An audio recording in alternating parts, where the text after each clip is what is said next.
रीवा शहर की जनता को ट्रैफिक से राहत देने के मकसद से बनाया गया रेलवे ओवरब्रिज अब खुद एक गंभीर परेशानी का कारण बनता जा रहा है। 2 साल पहले करोड़ों रुपए की लागत से तैयार हुआ यह ब्रिज अब दरारों, उखड़ी रेलिंग और गिरते प्लास्टर के कारण जर्जर हालत में पहुंच चुका है। कभी विकास की मिसाल कहे जाने वाला यह पुल अब प्रशासनिक लापरवाही और संभवतः गहरे भ्रष्टाचार का प्रतीक बन गया है। इस मामले को लेकर अधिवक्ता बीके माला ने कलेक्टर को ज्ञापन सौंपते हुए निर्माण कार्य की उच्च स्तरीय जांच की मांग की है। उनका आरोप है कि 32 करोड़ की लागत से तैयार यह ब्रिज महज 2 साल में ही सड़ी हुई गुणवत्ता का उदाहरण बन गया है और अगर समय रहते इस पर कार्रवाई नहीं हुई तो वे मामला हाईकोर्ट तक ले जाने को मजबूर होंगे।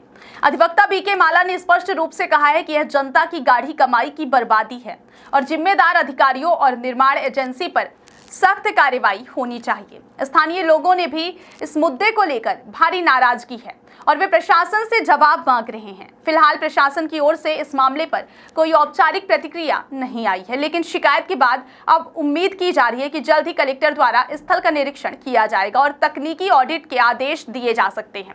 अब सवाल यही है कि क्या इस बार भ्रष्टाचार की दरारों को भरने के लिए कोई ठोस कदम उठाया जाएगा या फिर यह पुल भी कई और विकास परियोजनाओं की तरह फाइलों और वादों में ही दफन होकर रह जाएगा।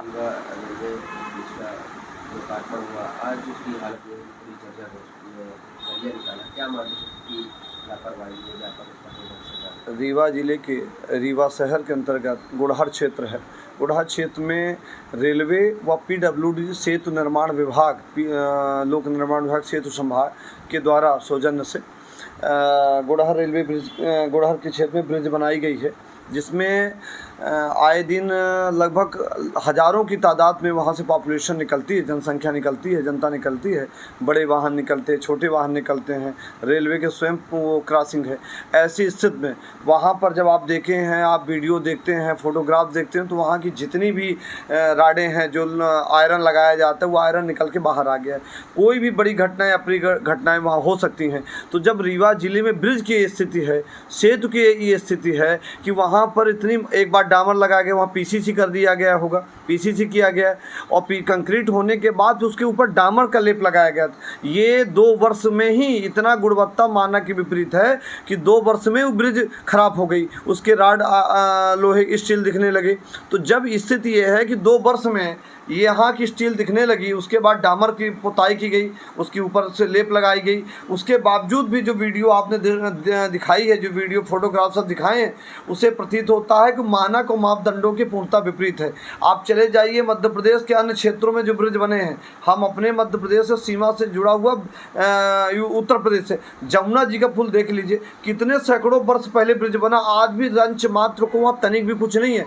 कौन सी तकनीकी योजनाएँ यहाँ बनाई जाती है, क्या तकनीकी व्यवस्थाएं लगाई जाती हैं कि 2 वर्ष नहीं चलते, 200 वर्ष नहीं, 2 वर्ष नहीं चलते। और 2 वर्ष तो आज काउंट कर रहे हैं, उद्घाटन दिनांक से आज दिनांक तक के स्थिति में आप कोई भी रीवा जिले के ब्रिज उठा लीजिए, 1 वर्ष में वो ब्रिजों में लेप लगा दिया गया था, डामर का लेप लगा दिया गया था। और डामर के लेप लगाने के बाद भी आज वो स्टील दिख रही है, वहाँ पर लोहे की सरिया दिख रही है और उन सरिया के कारण कोई भी बड़ी अप्रिय घटनाएं घटित हो सकती हैं। और शहर के अंतर्गत वहाँ पर लाखों की तादाद में जनता निकल रही है और जनता के साथ साथ प्रशासन यहाँ तक कि कई बार सीएम का आना उसी ब्रिज से हुआ है। वहाँ पर आए दिन हमारे यहाँ के डिप्टी सीएम उसी ब्रिज से क्रॉस होकर जाते हैं, रेलवे जाते हैं, वहीं से सांसद, विधायक या अन्य जिलों के विधायक जानते हैं। तो ये स्थिति ये है कि जब उनकी गाड़ी क्रॉस होती है तो इतना जंप तो लगता होगा, उसके बावजूद भी, और सामने दिखता भी होगा, गाड़ी के जब सामने जाते तो भी दिखता होगा, इसके बावजूद भी वहाँ पर कोई भी खतरे को ये इनको इंगित नहीं कर रहे हैं कि कोई बड़ी अप्रिय घटनाएं हो सकती हैं।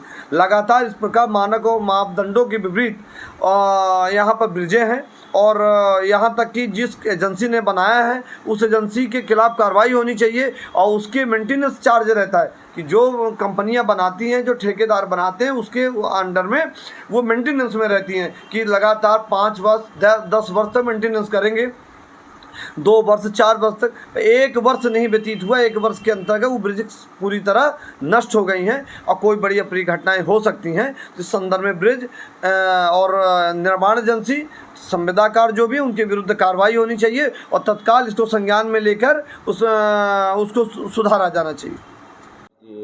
साल पहले वो रेलवे का ओवरब्रिज बना था जो कि उखड़ गया है, क्या?